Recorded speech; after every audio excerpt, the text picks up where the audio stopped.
All right, welcome back to another episode of the Casey Campbell Podcast. Casey Campbell with you, of course. We are pleased to be joined by Colin Garrett, the driver of the number 26 Toyota for Sam Hunt Racing in the NASCAR Xfinity Series. Hey, Colin.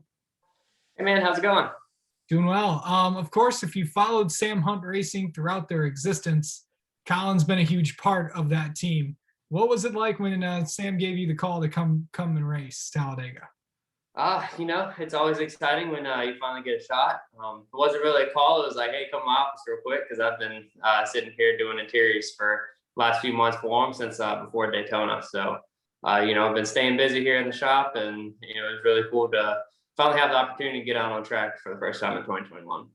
So I know that you've raced a handful of Xfinity races as well as, what was then the K&E series for this team.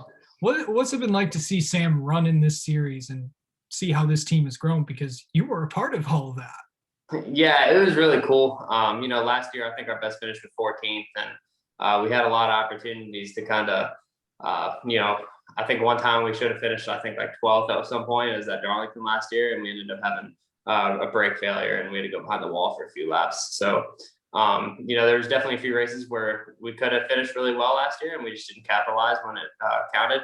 But I think the longer, it was a brand new team at that point last year. So I think, the more races they run throughout the year, and with all these different drivers, they're trying to get into just a rhythm every week. And I think this really paid off. I think Santino had 3 or 4 top 15s in a row there. So that's pretty cool. So you're going to Talladega. What's that going to be like to go on a super speedway? Well, it wouldn't have not been my first choice. That was not exactly one that I had ticked off for the year. So it'll be fine. It's just one of those deals where, you kind of just roll the dice and see how it goes. So we'll see. I don't know. I mean, we got a few different strategies we've talked about doing, and I don't know. We're still kind of bouncing back and forth. So I guess we'll see right before we get in the car on Saturday, kind of our final plan, and see what's going to go down. So kind of go into what you do. It's what you've been up to the past few months. I've just been building interiors. I've been doing all mounting seats. I've been doing all dashes, fire bottles, roll bar padding, all that stuff for all the cars every week. And it kind of sucks because now all the drivers are having to get at me like, hey man, I need this move like a quarter of an inch. I'm like, man, I gotta be the one doing it. So that part's kind of sucked, but overall it's just been good. I've obviously known all these guys forever, and just getting to be with them a little bit more is really cool. So we'll see how that translates into a race weekend where I'm now the driver. So but yeah, it's been fine, I guess. So okay, so all right, something I may not know about you, but I know you're from Virginia, but you also have a local connection to the state of Michigan. Kind of go into that. Yeah, so my whole family's actually from Michigan. Literally everybody in my family is from Michigan. I'm the only child not to be born in Michigan. I was born down in North Carolina, and grew up in Virginia. So I'm kind of oddball out, but yeah, I've grew up all in Michigan, and we normally go up to Northport, up north Traverse City for the summer, and I spent most of the winter up in the UP, and we go sledding up there, and it's just, that's kind of like my other home state, like Virginia kind of, North Carolina kind of, and Michigan's like it, and that's where most of my family still resides. So they're all from the Jackson Stockbridge area. We still have a big shop up there.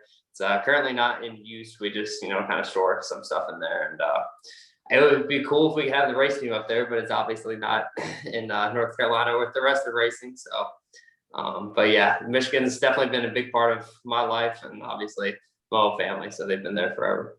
So I know that, I know you're from the Jackson area. Of course, it's right around Michigan International Speedway. Mm-hmm. I know you're also a big Michigan football fan too. Is that right? Yeah.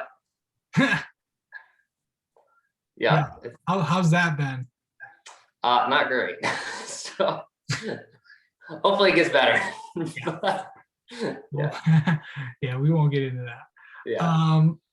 But anyway, I know that talking about, I know you, I don't know how long you've known Sam, but probably here for a few years. What has he meant to you in your racing career to give you all these Yeah, opportunities? yeah, I've known Sam since 2016, I believe, 2016. So, oh my God, it's like 5 years now. That's kind of crazy.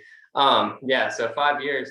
Uh, yeah, 5 years. I was Brian, our general manager. He's my crew chief last year. He's always giving me the eye. So, Yeah.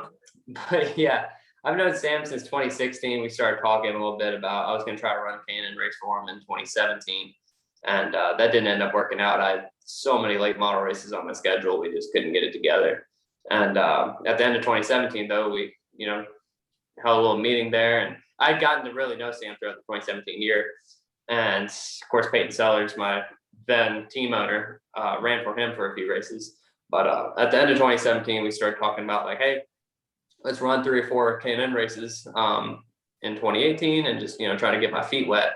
And then, the rest is history. We ended up going full time for the next 2 seasons. And we had a bunch of heartbreaks. We had a lot of fun. It was just, we were just growing together. And then in 2019, I guess. I'm looking at the car on the wall, actually.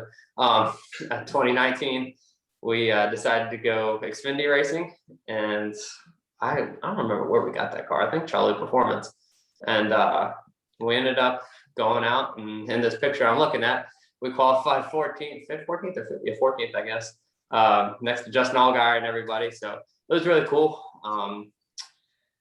Yeah, I mean, it's been a long road, and Sam has been a big part of that. I don't think either of us would probably be where we are now if we didn't have each other. And so it's definitely been cool to, be together throughout all of it. Yeah. I bet. What are your expectations heading into Talladega? Because you never know what's going to happen. Man, I don't know. Like I said, this is not a race I would have picked.